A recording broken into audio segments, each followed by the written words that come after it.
अगर आपको मेरी वीडियो अच्छी लगती हो तो प्लीज चैनल को सब्सक्राइब करें और लाइक करें। मिलते हैं next video. Good morning friends. तो हमने लास्ट एपिसोड में देखा था कि उन बग डीमन से लड़ते लड़ते एक डिसाइपल की गलती के कारण उनके जहाज में आग लग जाती है, जिस कारण वो जहाज नीचे गिरने लगता है और तभी वहाँ चैंग घायल हो जाता है। अब आगे जहाँ जियाओ डई चैंग को हील करने की कोशिश कर रही होती है, पर उसकी हीलिंग का चैंग पर कोई भी असर नहीं हो रहा था। तभी यह देखकर जैंग बोलता है कि ऐसा लग रहा है कि चैंग अंदर से काफी घायल हो गया है, इसलिए तुम इसे हील नहीं कर पा रही हो। और जहाँ तक मुझे पता है कि चैंग की फैमिली मेडिसिन डिपार्टमेंट में काम करती है, इसलिए इसके पास जरूर कुछ मेडिसिन होगी। तभी जैंग को उसके पास से एक मेडिसिन की बोतल मिलती है। तभी जैंग उस मेडिसिन को चैंग को खिला देता है। फिर हम देखते हैं कि चैंग को अब होश आ जाता है। इसके बाद जैंग उससे पूछता है कि चैंग अब हमें क्या करना चाहिए, हमारा जहाज भी डिस्ट्रॉय हो गया है। जिसके बाद जैंग अपने पास से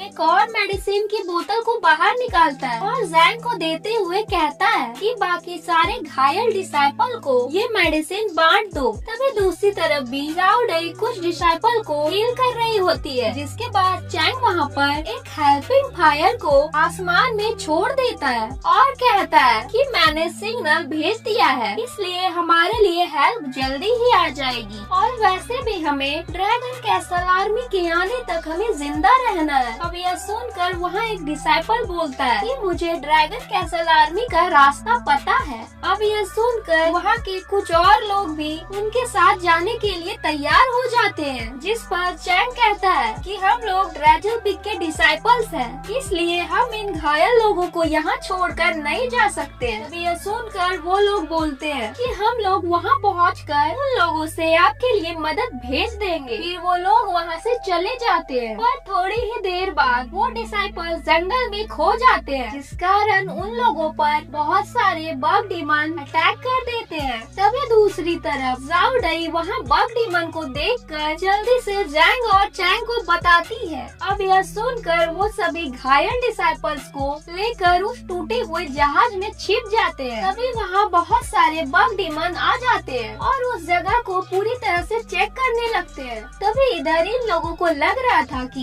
ये डीमंस हमें खोज नहीं पाएंगे और यहाँ से चले जाएंगे, पर तभी अचानक से एक बग डीमन वहाँ पर अटैक कर देता है। अब यह देख लुओ जैंग अपने नाइफ को बाहर निकाल के उस अटैक को डिफेंस कर लेता है और वहाँ से बाहर चला जाता है। अब यह देख कर चैंग और जियाओ डई भी जैंग के पीछे पीछे भागने लगते हैं। तभी वहाँ अचानक से कुछ फायर बॉल्स आकर गिरते हैं, जिस कारण वहाँ पे बहुत बड़ा ब्लास्ट हो जाता है। तभी ड्रैगन कैसल के आर्मी वहाँ पर पहुँच जाते हैं और उन डीमंस पर अटैक कर उन्हें मारने लगते हैं, जिसके बाद वो सभी लोग उन डीमन से बच जाते हैं। तभी वहाँ पर ड्रैगन कैसल से ब्लू विंड का कैप्टन आता है, जिसका नाम लुओ जाओ होता है। वो इन लोगों से कहता है कि तुम लोग बहुत ही लकी हो, तो इन डीमन से बच गए, कि जब हम यहाँ आ रहे थे तो हमने रास्ते में कई डिसाइपल्स को मरा हुआ देखा, जिन्हें बग डीमंस ने मार दिया था। जिसके बाद यहाँ सीन चेंज हो जाता है, जहाँ हम ड्रैगन कैसल आर्मी कैंप को देखते हैं। जिसके बाद ड्रैगन कैसल के कमांडर को दिखाया जाता है, जिसका नाम है टियान चैंग था। अभी वहाँ पर कैप्टन लू सभी को लेकर आ जाते हैं। जिसके बाद कमांडर कैप्टन लू से इन लोगों के बारे में पूछ रहे होते हैं, जिस पर कैप्टन लू बोलते हैं कि ये लोग क्लियर सेक्ट के ड्रैगन पिक के डिसाइपल्स हैं। यह सुनकर कमांडर बोलते हैं, अच्छा तो तुम लोग प्रिंसेस के डिसाइपल्स हो। जिसके बाद कमांडर कैप्टन लू को एक मैप दिखाते हुए बोल रहे होते हैं कि ये जगह ड्रैगन कैसल मिलिट्री सप्लाई का स्टेशन है, पर पिछले कुछ दिनों से हमारा इनसे कांटेक्ट नहीं हो पा रहा है, जब से उन बग डीमंस का हमला इतना ज्यादा बढ़ गया है, और इस कारण से यहाँ मिलिट्री सप्लाई और बाकी सारी चीजें कम हो गई हैं। इसलिए मैं चाहता हूँ कि तुम कल वहाँ जाकर पता करो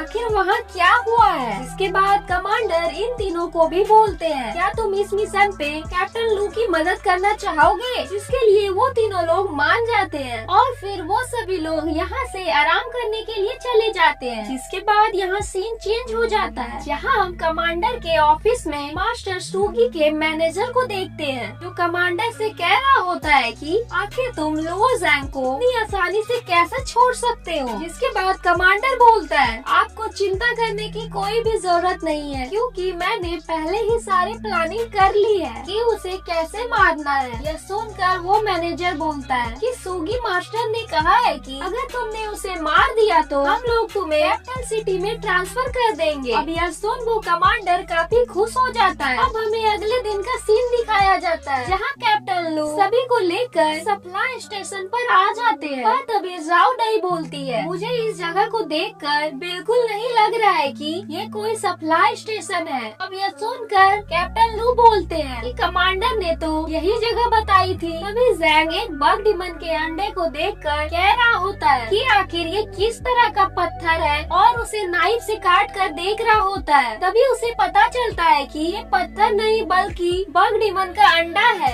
अब यह देखकर कैप्टन लू को समझ आ जाता है कि ये कोई सप्लाई स्टेशन नहीं है। जिसके बाद वहाँ बहुत सारे बग डिमंस आ जाते हैं। तभी उन्हें देखकर सभी को पता चल जाता है कि ये जगह तो बग डिमंस का घर है। इसके बाद वो सभी बग डिमंस उन लोगों पर अटैक करने के लिए आगे बढ़ जाते हैं। अपने सभी सोल्जर्स को उन पर अटैक करने को कहता है। तभी हम देखते हैं कि अब वो सभी लोग बग डिमंस को मार रहे होते हैं। अब चैंग भी अपनी बहुत सारी स्वॉर्ड को बाहर निकालकर बग डिमंस से फाइट करने लगता है। लाउडर भी अपनी आइस पावर का यूज करते हुए उन डिमंस पर अटैक करने लगती है। और अब जैंग भी अपनी अजोरा ड्रैगन की पावर को यूज करते हुए उन बग डिमंस से फाइट करने लगता है। तभी अचानक से वहाँ की जमीन कांपने लगती है और वहाँ के सारे डिमंस अब भाग जाते हैं। अब यह देखकर सभी लोग हैरान हो रहे होते हैं। जिसके बाद वहाँ पर एक गैस फैलने लगती है। अब यह देखकर कैप्टन लू बोलते हैं कि ये बग डिमंस यहाँ से भागे नहीं है, बल्कि उन्हें किसी ने बुला लिया है। पर तभी वहाँ अचानक से उस सोल्जर्स पर अटैक हो जाता है। अब यह देखकर सभी लोग चौंक रहे होते हैं। पर तभी वहाँ डीमन बग की क्वीन आ जाती है, जो कि काफी खतरनाक दिखाई दे रही होती है। अब यह देखकर कैप्टन लू कहते हैं कि तुम लोग यहाँ से वापस चले जाओ, तब तक मैं इसका ध्यान भटकाता हूँ। जिसके बाद कैप्टन लू अपने एक पावरफुल अटैक से उस पर अटैक कर देते हैं, जिस कारण बग क्वीन को काफी गुस्सा आ जाता है और वो कैप्टन लू पर अटैक कर उसे दूर फेंक देती है। तभी जैंग कैप्टन लू को संभालते हुए कहता है क्या आप चाहते हैं कि मैं अपने साथियों को यहाँ छोड़कर वापस चला जाऊँ? पर मैं ऐसा बिल्कुल नहीं करूँगा। उसके बाद जाओ डई भी अपनी आइस पावर का यूज करते हुए उस बग क्वीन पर अटैक कर देती है। और इस अटैक से बग क्वीन को कुछ भी नहीं होता है। तभी इधर चैंग भी उस पर अटैक करने के लिए रेडी हो रहा होता है, पर बग क्वीन उन दोनों को अब एक साथ ही घायल कर दूर फेंक देती है। जिसके बाद बग क्वीन अपने अंदर से एक अल्ट्रासाउंड रेप को बाहर निकाल रही होती है, जिस कारण सभी लोगों को काफी प्रॉब्लम हो रही थी। और तभी जैंग अपनी नाइफ को बाहर निकालकर बग क्वीन की तरफ आगे बढ़ता है और अपने एक ही अटैक में बग क्वीन की पैरों को डैमेज कर देता है, जिस कारण बग क्वीन को अब बहुत गुस्सा आ रहा होता है और अब वो जैंग पर अटैक कर उसे दूर फेंक देती है। जिसके बाद वो उसे जान से मारने के लिए आगे बढ़ रही होती है। तभी जैंग अपने आगे उस बग क्वीन का अंडा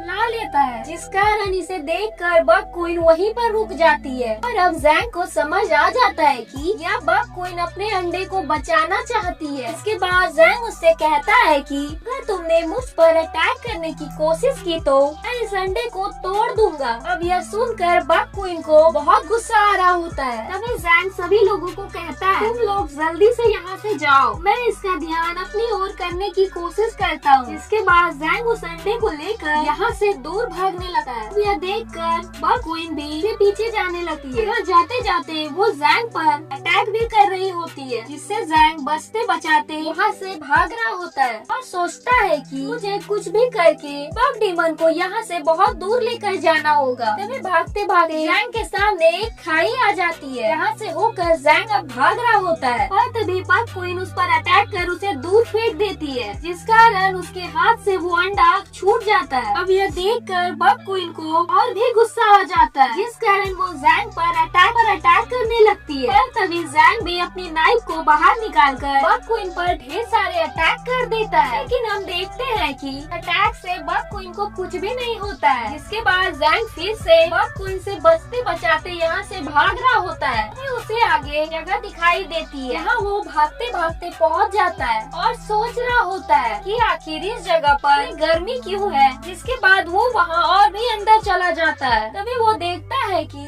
वहाँ हर तरफ लावा ही लावा है और इसी कारण से उसे गर्मी महसूस हो रही होती है। तभी दूसरी तरफ वहाँ बग क्वीन भी आ जाती है। यह देखकर जैंग सोच रहा होता है ये आखिर रुक क्यों गई है, पर तभी वो अपने पास एक लायन बीस्ट को देखता है। अब वो समझ जाता है कि आखिर बग क्वीन आगे क्यों नहीं बढ़ रही है। इसके बाद जैंग सोचता है कि मैं इस लायन बीस्ट का इस्तेमाल करके बग क्वीन पर अटैक करवा देता हूँ, इस कारण मैं यहाँ से बच के निकल जाऊंगा। और तभी बग क्वीन वहाँ पर अटैक कर उस लायन बीस्ट को जगा देती है ताकि वो जैंग पर अटैक कर दे। अब इस कारण से लायन बीस्ट जग जाता है। जैंग को अपने सामने देखकर उस पर जोरों से घुर्रा रहा होता है और अब जैंग पर अटैक भी करने लगता है, जिससे बचने के लिए वो वहाँ से भागता है और बग क्वीन के पास आ जाता है। जिसके बाद हम देखते हैं कि लायन बीस्ट और बग क्वीन दोनों आमने सामने आ जाते हैं और दोनों ही एक दूसरे पर अटैक करने लगते हैं। जहाँ बग क्वीन अपने नुकीले पैरों का इस्तेमाल करके लायन बीस्ट को काफी घायल कर देती है। तभी इधर लुओ जैंग उन दोनों की फाइट के कारण यहाँ से भागने का रास्ता ढूंढ रहा होता है, लेकिन हम देखते हैं कि बग क्वीन अभी भी लुओ जैंग की पीछे पड़ी हुई होती है। जिसके बाद वो लायन बीस्ट बग क्वीन पर अटैक कर देता है, पर यहाँ फाइट होने के कारण लुओ जैंग एक खतरनाक जगह पर जाकर लटक जाता है। जिसके बाद फिर से दोनों में खतरनाक फाइट होने लगती है। अब इस फाइट की वजह से वहाँ बहुत सारे पत्थर टूट कर गिरने लगते हैं, जिस कारण जैंग भी वहाँ से नीचे लावा में गिरने लगता है। और यही ये एपिसोड खत्म होता है फ्रेंड्स। अगर आपको मेरी वीडियो अच्छी लगती हो तो प्लीज चैनल को सब्सक्राइब करें और लाइक करें। मिलते हैं नेक्स्ट वीडियो में।